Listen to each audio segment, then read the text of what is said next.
Hello, ladies and gentlemen. I need you to be really excited about something. An evening with Jamie Glazov in Los Angeles, California on June 18th, 2024 at the Lux Hotel, 11461 Sunset Boulevard in Los Angeles. It's a Freedom Center event. Mark it on your calendar. I'm going to be discussing my new book, Obama's True Legacy. Register at frontpagemag.com. You're going to see the announcement on the left-hand sidebar. Or just email Michael Finch at michael@horowitzfreedomcenter.org. It's going to be the event of a lifetime. It's going to be big. Hope to see you then. God bless.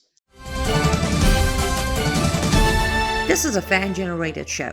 If you'd like to support us, please go to jamieglazov.com. Also, don't forget to subscribe to our new Rumble channel. All your support is greatly appreciated. Good evening. Welcome to the Glazov Gang. Tonight, another fantastic program with a superb and very exciting guest. First, a few in-house matters. Ladies and gentlemen, please remember we are a fan-generated program. We're only here because of you. And as always, we are suffering from an escalating shadow banning and persecution by the deep state. So it's very tough for us. Please go to YouTube and subscribe to our Rumble channel and press instant notifications. Subscribe to our Rumble channel and press instant notifications. Go to jamieglazov.com, subscribe to our newsletter, tell everybody about it. If you have a little bit of extra wealth, you can hopefully support us there and tell all your friends that jamieglazov.com needs your support. Follow me on Twitter. And as always, support the one and only brave and courageous freedom fighter, Annie Cyrus, at her site, liveuptofreedom.com. And back by popular demand, and what an honor and always a privilege to have with us, Robert Spencer, the director of Jihad Watch, and he's a million other great things. Robert, welcome to the show. Jamie, always good to talk to you, and the honor is all mine. Robert, tell us a little bit more about yourself for maybe some people that might not know all the great things about you. Well, Jamie, what can I tell you? I've written some books. I run a website. I speak around a little bit, and they've tried to kill me twice, but they failed both times. You never know, though. The third time may be a charm. So one time was a poisoning in Europe, and another time very strange series of events with an actual undercover FBI agent that was encouraging jihadists to come and kill you. Am I correct? This is surreal. It's a funny thing, Jamie, because it was 9 years ago now. And in those days, when I would say the FBI tried to get me killed, people would think this guy is absolutely nuts. But now, of course, people are starting to realize on a large scale, in large numbers, how corrupt the FBI really is and how politicized it's become. And I can say that I had one of the first experiences of the new evil FBI. This is not J. Edgar Hoover or Ephraim Zimbalist Jr.'s FBI. This is a very sinister force in American politics and American public life. And yeah, Pamela Geller and I had the Muhammad Art Exhibit and Cartoon Contest on May 3rd, 2015 in Garland, Texas, a suburb of Dallas. We chose that area because that hall had been used right before our event, a few weeks before, for a conference celebrating Muhammad. And this was important because it was following the murder of the Charlie Hebdo cartoonists for drawing cartoons of Muhammad. And so the clear implication was that the jihadis were saying, you cannot draw Muhammad or we will kill you. And then the people who held the earlier event in Garland were essentially applauding that. And so we wanted to stand up in the same place, stand up and say, we're not going to accept violent intimidation and bullying.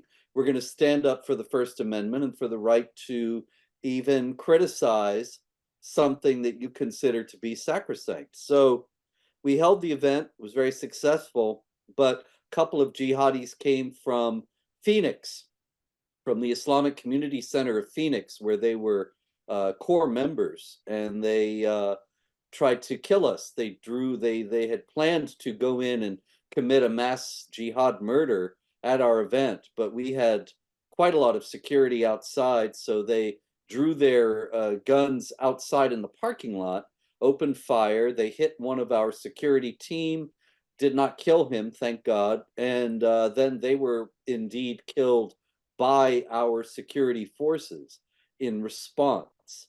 Now, amid all this, there was an FBI agent. Now, what's fishy, there's so many fishy things about this story, Jamie, but one of them is that the FBI had told our security people that they would keep us apprised of any threat to our event, but they never told our security team or anybody else on our among the people who were planning our event. They didn't, or Geller or me, they didn't tell any of us that there were these two guys from Phoenix who were plotting to kill us all. They did not bother. They broke their word. They did not inform our security people about this threat. Not only did they not tell our people about this threat, but they had the informant that you mentioned, and he was actively encouraging the jihadis to come and attack our event. And so I think that it's pretty clear that the Obama administration, which was, of course, in power at the time and is largely responsible for beginning the corruption of the FBI, they wanted us dead. After all, Obama had just said at the United Nations, the future must not belong to those who slander the Prophet of Islam. And so, of course, we weren't slandering, we were just standing up for the freedom of speech. But I think he wanted to make an example of us. If not him, then some officials that certainly had his approval. And that was why the FBI agent was encouraging the shooters. And this individual, specific individual FBI guy, we know who he is, right? No, he was protected. There was a trial of one of the people who was plotting with the two guys from Phoenix to attack our event. Another jihadi from North Carolina, if I recall correctly, and he did not come to the event, but he helped the Phoenix jihadis plan what they were going to do and get the weapons and so on. If I'm once again, I'm going from memory on this aspect of it, but in any case, there was a trial of somebody involved with the plot to kill us all, and the informant was put on the stand there, but his identity was protected. And he said a lot of nonsense about how he wasn't actually telling them to attack our event. He was just saying that somebody in their position would attack our event, which I think is a distinction without a difference in any case, and a transparent attempt at face saving by the FBI. They stonewalled all our efforts to get any information out of them. This was something that went on under deep cover, and they're not talking about what exactly went on. All we know is that if everything had gone according to what the FBI agent involved was encouraging to be done, I wouldn't be here to discuss this with you now. And in terms of the FBI and these intelligence agencies, and down the line, what we saw and know what they have done to Michael Flynn, Roger Stone, Steve Bannon, this isn't much of a surprise, is it? Not at all. Not at all. But you know, all the things that you mentioned, they came after. They started to set up Flynn. If I once again I might be wrong on this, but I think it was in 16. And in 17, when Trump became president, they were able to get Flynn to resign very quickly. And of course, he was under a legal cloud then for years. And the Bannon thing came later. What was the other one you mentioned? I'm sorry. Well, there's also, of course, Trump himself, but Roger Stone, that mid-morning raid that they did on him, as if he's some kind of No, just a man in his 70s, and they're acting like he's some dangerous criminal. yeah.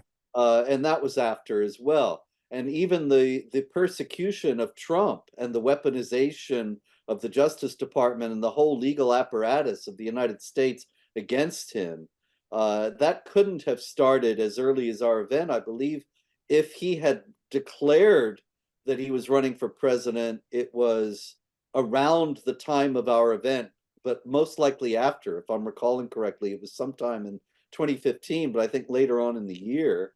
And so we were one of the first instances, if not the first, manifesting the corruption of the FBI. And of course, even we didn't know this at the time.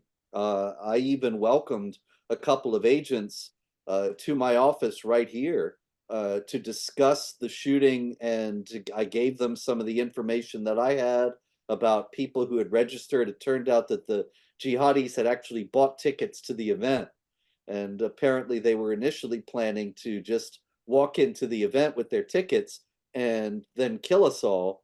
But then when they got there, they found that we had very high security and they were not going to be able to get in with their guns. So they opened fire in the parking lot. And anyway, I gave all that information to the feds right here in my office after the thing. I had no idea, of course, at that time. It didn't come out until 60 Minutes did a story about the shooting. And then they revealed that the FBI informant had been encouraging them, told them to tear up Texas and so on. And the FBI has never really come clean about what they were doing, what they were trying to do.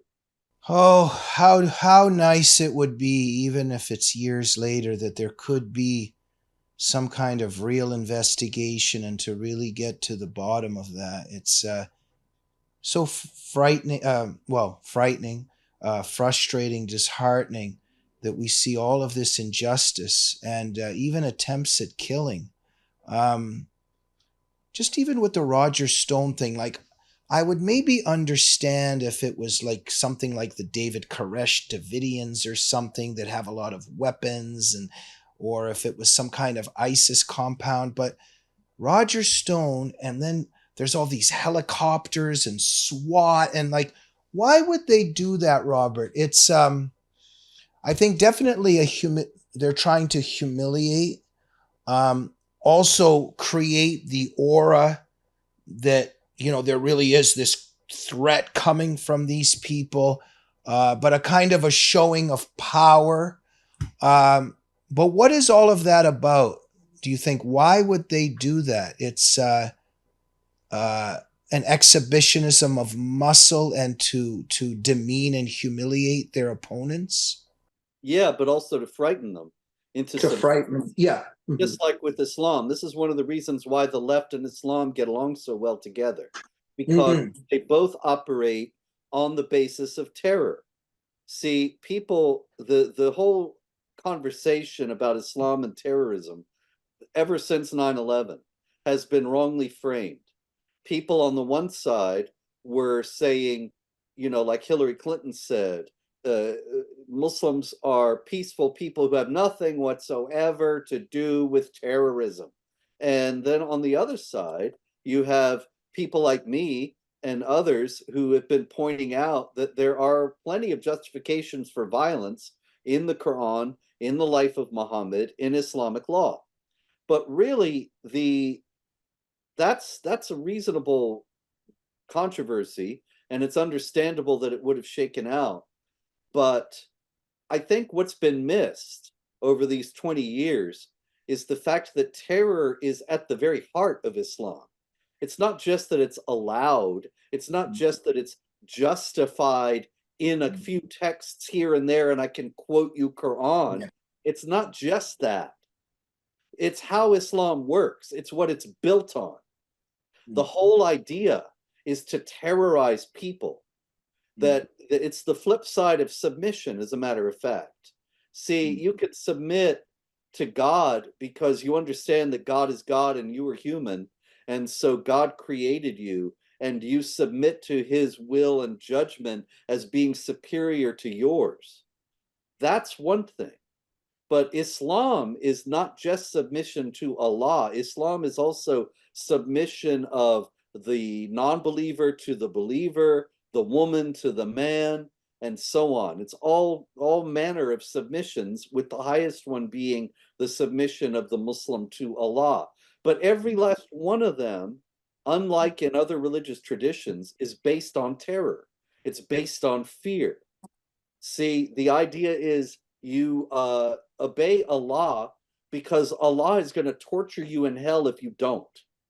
That's all through the Quran. There are lavish descriptions of the tortures of hell. Allah is going to pour molten lead down your throat. Allah is going to burn your body up and then issue you a new body so that he can burn that one. And you're just going to be in pain forever. And so people are frightened into submission. In Christianity, you have the idea of virtue, that you choose the good because it is good, that you choose to serve God because you realize that serving God is a superior way to live than to rebel against God. But there's no idea of that in Islam. In Islam, it's just all fear. It's all terror. That's the whole basis of Islam. Now, we were not talking about Islam, and I have not forgotten that. The whole point that I'm making is that the left works in the same way. The French Revolution, reign of terror. The communist, the Bolshevik Revolution in Russia, immediately another reign of terror. Mao takes power in China, a reign of terror. Cambodia becomes communist. Pol Pot imposes communism and calls the country Democratic Kampuchea, and there's an incredible reign of terror, one of the bloodiest and most brutal and violent of all of them. Every time the radical left comes to power, they impose their rule by means of terror. They want to frighten people. They want to scare people into submission. And so Solzhenitsyn, in the Gulag Archipelago, he actually writes that the Soviet authorities would arrest innocent people. And the innocent people would be stunned, and they would think, oh, well, it's all a mistake, and I'll be freed soon, and everything will be okay. The authorities will figure out that they've made a mistake, and apologies will be issued, and I'll be released. And they wouldn't be. Even if the authorities knew that they were not rightly arrested, that it was all a mistake, they would go with it. And these people would serve 20 years in the Gulag or die there, and they didn't care. Why? Because that would terrorize the rest of the population into submission. That all the people then in Russia, in the whole Soviet Union, they knew they could get arrested any time, and they might not even have done anything. So they better be on extra special good behavior to not give the authorities even any temptation in the slightest degree to arrest them. They still might get arrested, but that they were doing all that they could do within their own sphere of control to try to stave that off. And see, the whole population was in terror. And that was the idea. Islam and the left both rule by means of terror. So what does that have to do with Roger Stone? Here's this old man, over 70, white hair, not a physical threat to anyone. And he doesn't have weapons. He's not David Koresh. He's not calling for the overthrow of the government. He's not in some compound with cult members. He's an old man who's a political commentator. He's got tart views that are sharp rebukes of the establishment. And so they send the helicopters, they send the agents with AKs, they knock on his door at dawn, and the CNN cameras are right there. Not only are they trying to humiliate Roger Stone, they're trying to frighten the rest of America into thinking, I better not criticize Joe Biden. I better not say the 2020 election was fixed. I better not say that the left is driving the country over a cliff and is going to destroy the freest society that made for the greatest nation on earth. I better just stay in line, keep my head down, do my job if I've got one, pay all my taxes, do everything right, because otherwise they'll be knocking on my door the next morning, and the helicopters will be putting down spotlights on my own arrest. How did CNN know how to be there? Like, how did CNN know that this was happening? The feds must have tipped them off because the feds knew what we want to accomplish with this arrest is not Mm. just the arrest of one man, but Mm. the terrorizing of the entire American people. You know, I studied the fellow travelers a lot that went to the Soviet Union and Castro's Cuba and Mao's China, and there's many instances where there was a recorded argument between them and some good people, and some of the good people would say, but they're killing innocent people. And the response of quite a few of these fellow travelers in a moment of complete honesty was, the more innocent, the better. And something very dark, something very dark there. It's absolutely evil, but Hmm. that's the whole idea that they want, like Machiavelli said also, it's better to be feared than to be loved. Hmm. They want to make a populace that is afraid, scared to death of them. That's what terror is. And then they get obedience by that means. Hmm. Well, you look at the UK. I was just discussing with you the other day, and it's all over Twitter at the moment. A little bit of an old video, but it's about a year ago or whatever, but very obviously relevant. This is continuing. But this character, Muhammad Hijab, and his uh, allies, or whatever we want to describe them. So there's just masses of these Muslims slash jihadis in this demonstration in the UK. And you see Mohammed Hijab talking to this UK police officer, and he's screaming at him, telling him, we were just provoked by dogs, and I'm telling you right now, if they do it again, we're going to put these dogs down. And then these Muslims are marching through the streets, huge crowds screaming for the blood of Jews. UK police officers, who arrest Tommy Robinson every 24 hours, are just marching right along with them. Totally intimidated, total Stockholm syndrome, and they know they're outnumbered. And the UK police are just terrified by the atmosphere that you're describing, right? Well, the thing is, there was actually a UK cop said this on another video a few months ago Mm. when there was a single man with an Israeli flag, and he put the Israeli flag up on a public space in London, and a cop came along and told him to take it down. And he said, "You let the Palestinians cover the Churchill statue, with the keffiyeh, put the Palestinian flag in his hand. They've done this all over the city. There's Palestinian flags everywhere, and you can't stand a single Israeli flag." And these guys say there are a lot more of them than there are of you. Mm. And so there you go. It's not just also that they're outnumbered, but that the Palestinian supporters are going to be belligerent, are violent. Well, if the UK police arrested Mohammed Hijab in that particular circumstance, they would just be trampled over by those tens of thousands of protesters. The UK, in that sense, is finished, I think. Oh yeah, they are terrified of the Yeah. Muslim population. I mean, that's why I was banned from entering the country.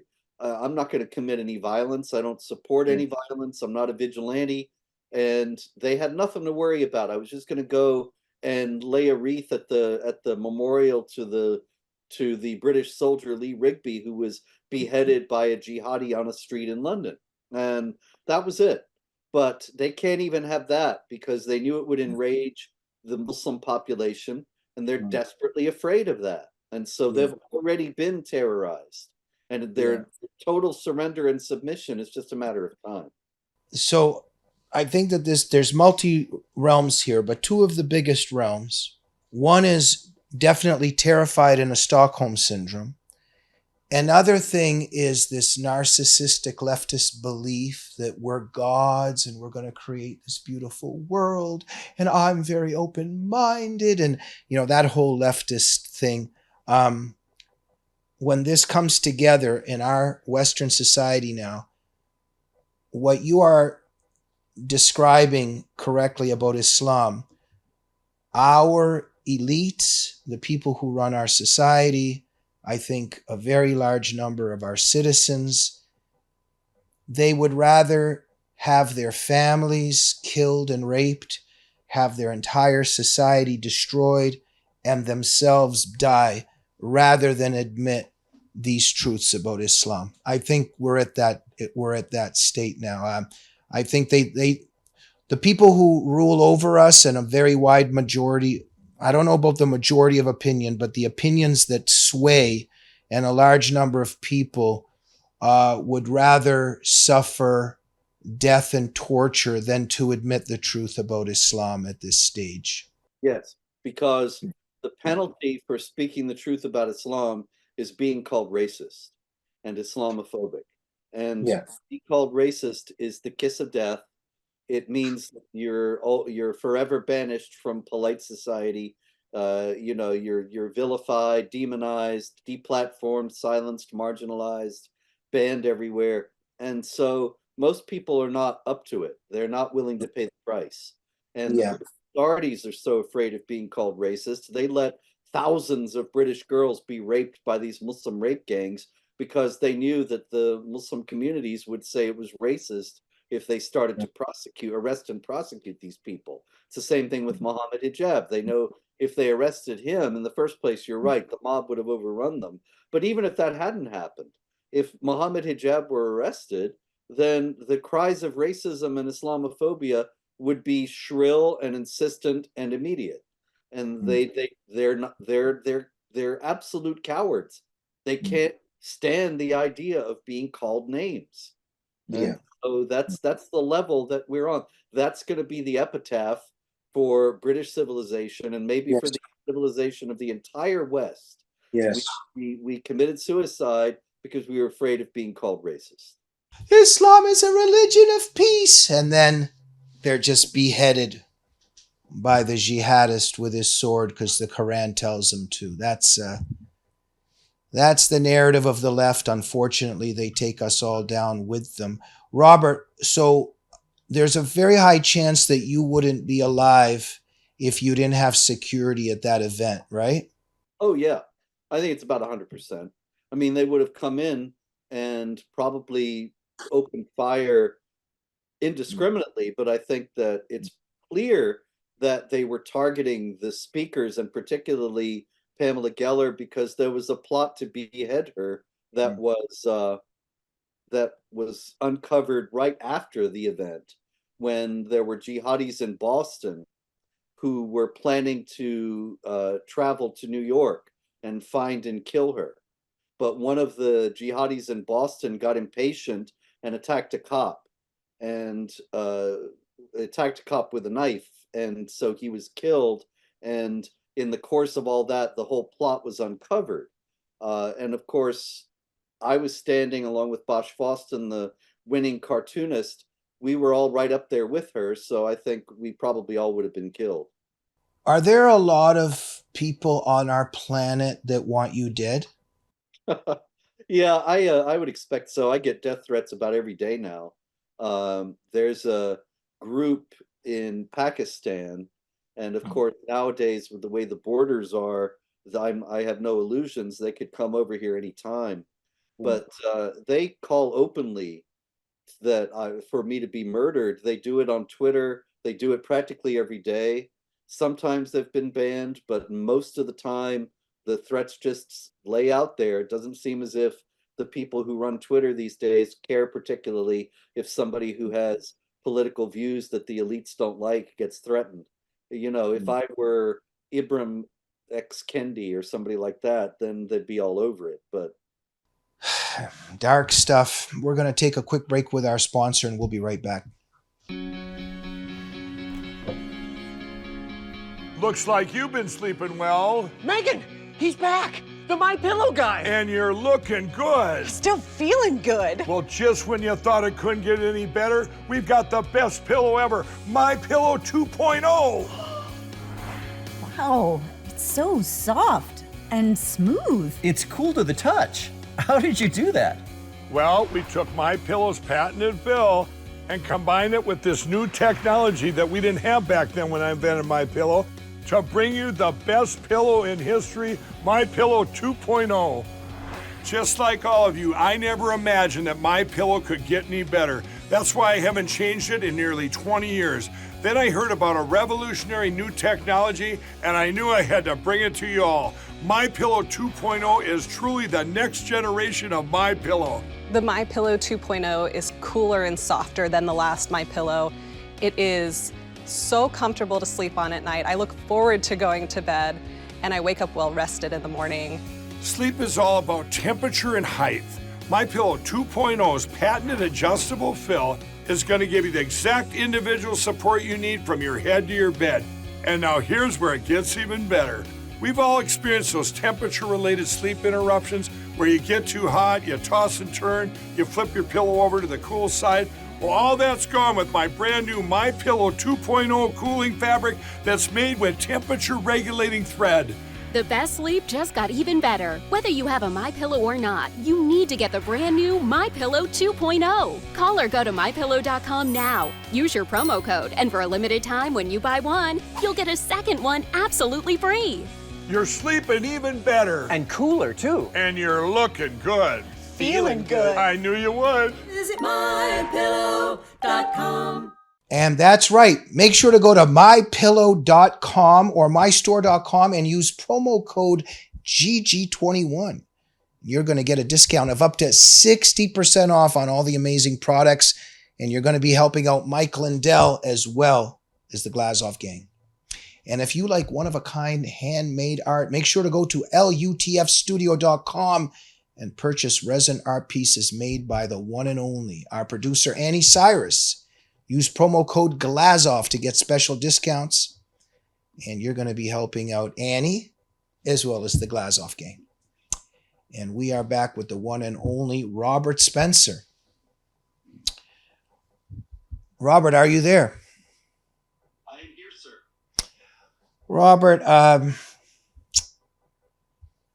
so this discussion we were having before the sponsor break, I want to move on to some of the events of our time, but just a little bit more there, just this evil everywhere. So we understand why the jihadists want you dead, why they came to kill you.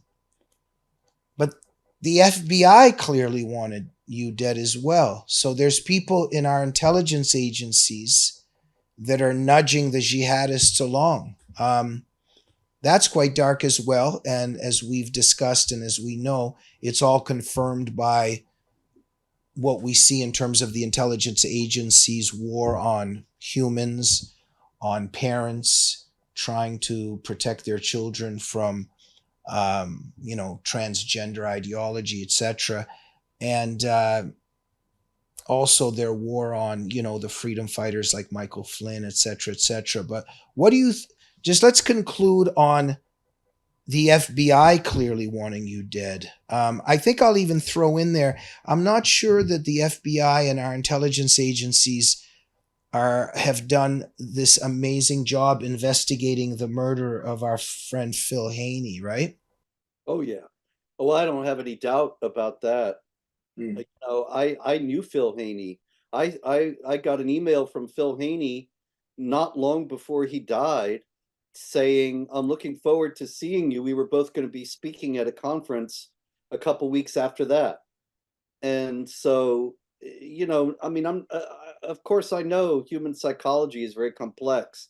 And he sent a note like that and been suicidal, theoretically. But Phil Haney had no reason to be suicidal. He was just engaged. He was going to be married. He had a lot of plans. He had things that were in progress. And it just doesn't hold water that he committed suicide. Meanwhile, of course, as we know, he had all these things that he had experienced and witnessed himself and been part of in the Department of Homeland Security. And he was making it clear that he was going to come clean and he was going to make all that public. And then suddenly this happens and we're supposed to believe that he suddenly became suicidal. I don't buy it for a second, but we're not going to get the story because the people who are charged with investigating things of this kind are the people who are covering it up. Yeah. It's kind of like Obama's nuclear deal with Iran. I study it quite a bit as you do. The Iranians are allowed to self-inspect their nuclear program. Yeah, that was part of Obama's nuclear deal. It really, people think it's a joke, but that was really part of it. Yeah, they're self-inspecting. Robert, so what a Israeli raid there just was. Wow, and they rescued some Israeli hostages, and that's, for people like us, just brings happiness to us. Thank God that the Israelis were able to get some of their people out. Our hearts are with just what's happened to the hostages and to a lot of the victims. What still is happening to the ones that are alive, we can just imagine in terms of what's being done to them, and we are very well aware of what happens to people in Islamic captivity. So we found out we're finding out quite a few things, and one particular interesting detail is the hostages are relating that they were being forced to read the Quran. Let me hand that over to you. This is a little bit intriguing, if that's one word to use. Well, the Islamic imperative is encapsulated, I think, in chapter 8, verse 39 of the Quran, which says, "Fight them until persecution is no more and religion is all for Allah." And so a lot of people say, a lot of Islamic apologists in the West try to claim that jihad is only defensive. But if that were true, then the verse would just say, "Fight them until persecution is no more." And then when persecution is no more, you have no reason to fight. But it goes on and says, "And religion is all for Allah." As long as there are people whose religion is not all for Allah, the Muslim is still obligated to fight. Doesn't mean every Muslim is going to take up that obligation, but that's what the Quran commands. And so, even in a situation like the taking of the Israeli hostages, the Muslims are going to do dawah, proselytizing. They're going to try to make the religion of the Jewish captives for Allah. They're going to try to convert them to Islam, because this is at heart. Nobody wants to admit it. Very few people even understand it. But this is a religious conflict.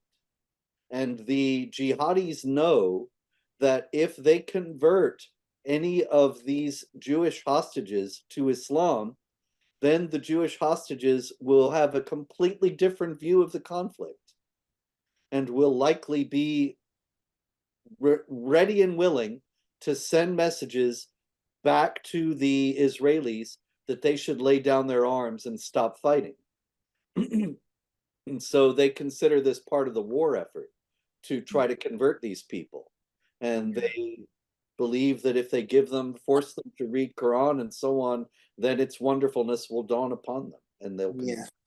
It's interesting, the psychology of the guy that's handing the Quran over, because as we know, the testimony of many, many unfortunate victims of Islamic sexual assault and rape is a lot of these victims that survived would say that he was raping me before and after reading the Quran, and saying that the Quran was telling him to do this. So trying to get into the mind of the jihadist here. So, well, it's time for the Quran reading, and a sexual assault and raping will follow afterwards, and now it's time for the Quran again. It's just, what do you make of this? That's hard for us to understand, Yeah, because that's out of the Judeo-Christian tradition. That's absolutely an abomination to behave in this way. But in the Islamic tradition, it's in the Quran. You were saying, okay, now we'll have sexual assault and rape, and then we'll have Quran reading. It's all the same, because the Quran does sanction this behavior, and it has very specific instructions for the fact that you can take the captives of the right hand, they're called. And this is all in chapter 4, verse 3, 424, chapter 23, 1-6, 33:50, and 70:30. And these passages make it clear you can take women captive and you can use them sexually. and that they are available, they're allowed, that this is not something that is permitted grudgingly. This is something that Allah is stipulating, the supreme God. And so when they take these Israeli women captive and rape them, it's a holy act. It's not that they're doing this evil and then turning to read the Quran. It's all the same. It's one religious observance and then another.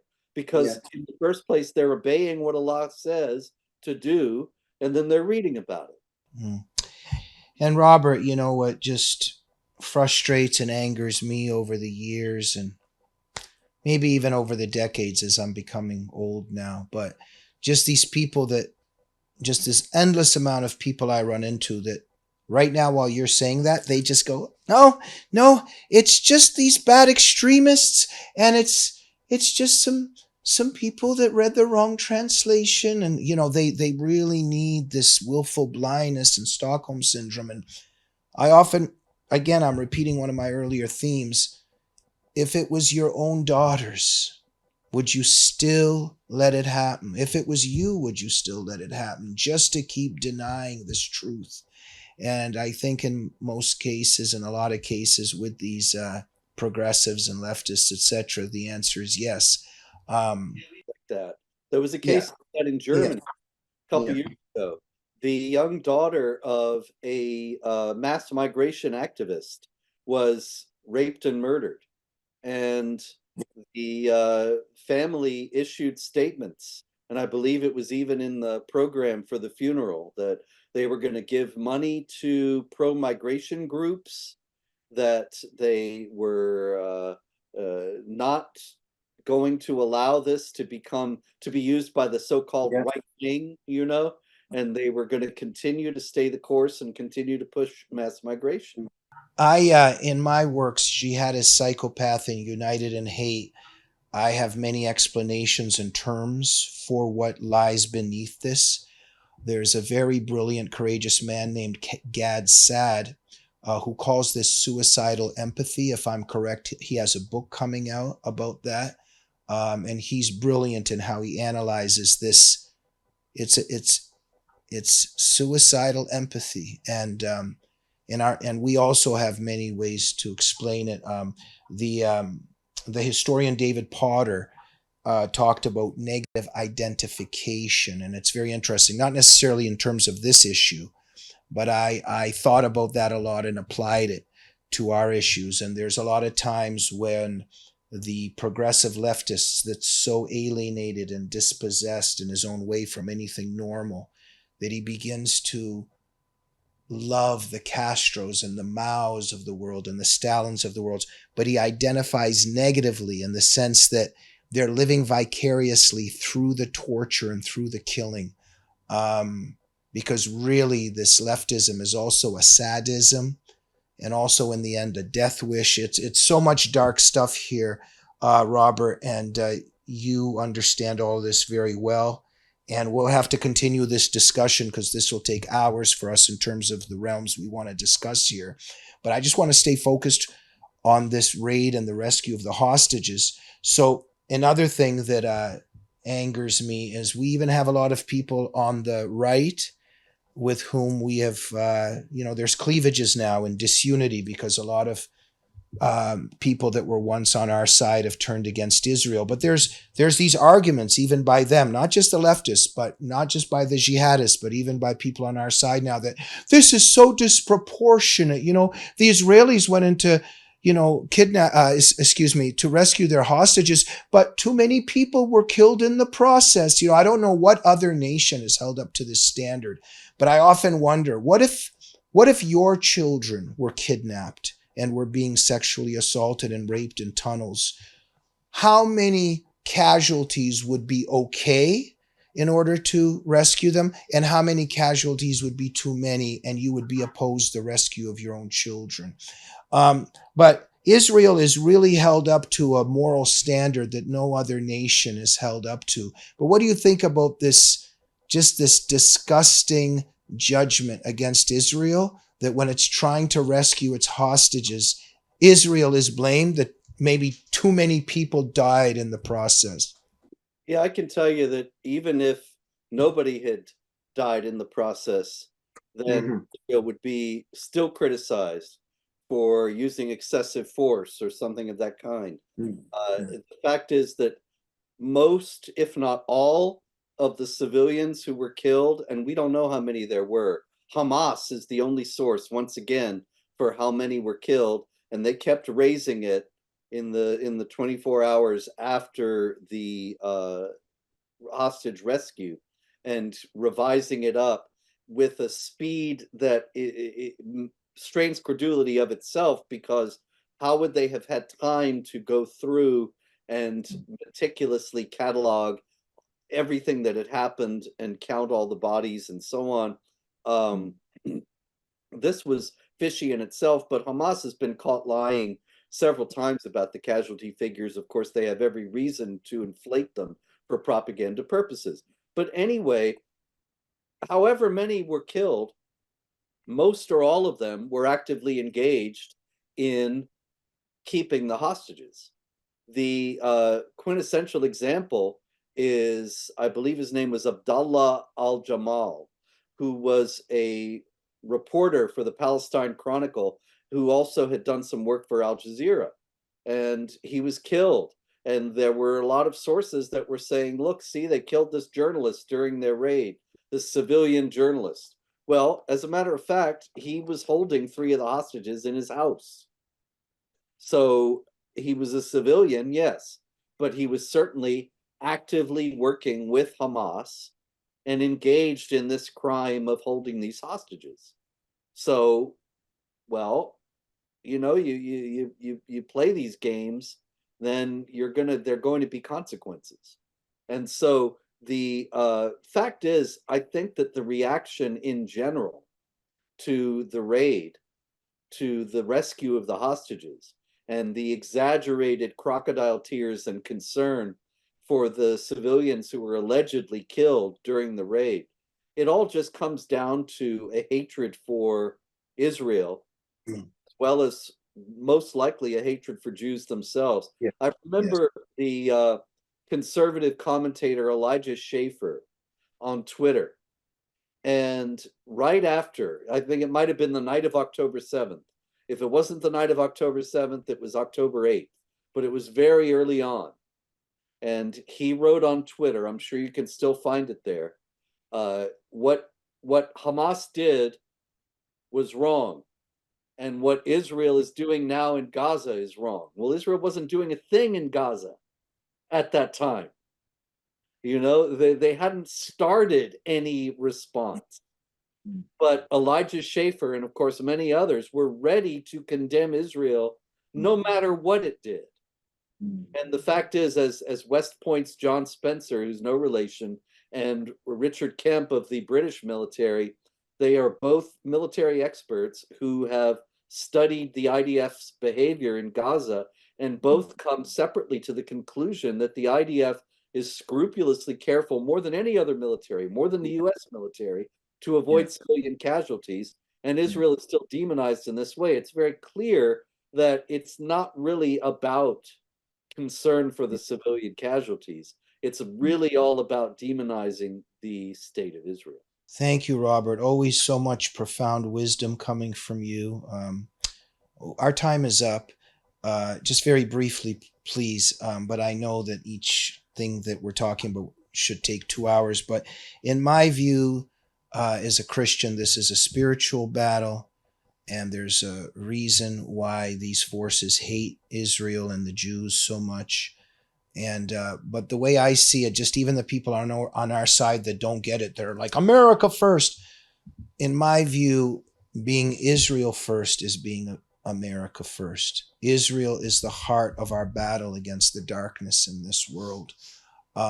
Before we go and sum up, what do you think about what I just said in that sense? Well, you know, a few years back, I wrote a book about the presidents of the United States, and I evaluated each one on the basis of how America first he was, or to what extent he was or was not America first, and rated each one on that basis. And I firmly believe in the principle that, as Trump has said, that every leader, every head of government should put his country first and the interests of his people first. Shouldn't even really be a controversial thing. And so I'm all for being America first, but I don't believe that that means that we are isolated or without allies. Yeah. And Israel is facing the same jihadist foe and the same threat from within, from the left for that matter, that the United States faces. And so to say America first means to be anti-Israel is incredibly short-sighted and ultimately self-defeating. And Israel, these guys have no idea. Nick Fuentes and those people, they have no idea if Israel is destroyed, what the negative consequences will be. The jihadis will be emboldened like never before, and they'll be striking here.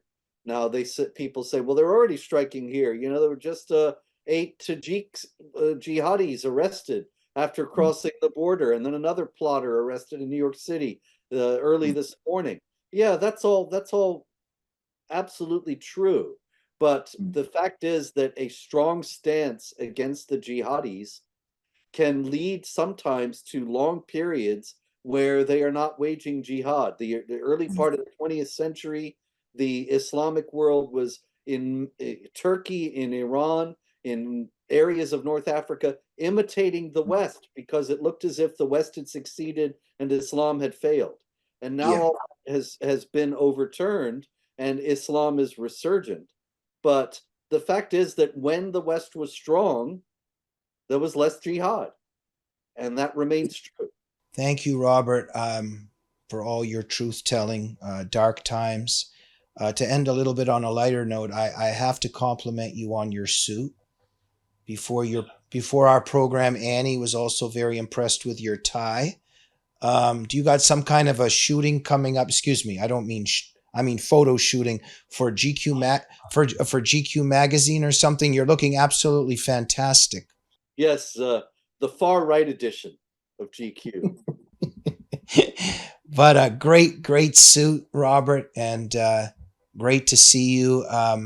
And so what should people be following right now? They definitely got to get your latest book, Muhammad, A Critical Biography. They should be going to Jihad Watch. And what else should they be thinking about Robert Spencer? At Jihad Watch RS on Twitter. And there will be another book. It's probably going to be called Anti-Semitism Exposed. It's already finished, but it won't be out till early next year. Wow, you're getting a lot done. Robert, thank you for always being a truth teller, freedom fighter, and just a great member of the Glazov Gang. Thank you. Thank you, sir. Thank you. Thank you for watching the Glazov Gang tonight. Make sure to subscribe to our YouTube channel, our Rumble channel. And when you've done that, go and check out Jihad Watch. Follow Robert Spencer. Get his book, Muhammad, A Critical Biography. And we'll see you soon on the Glazov Gang. Good night.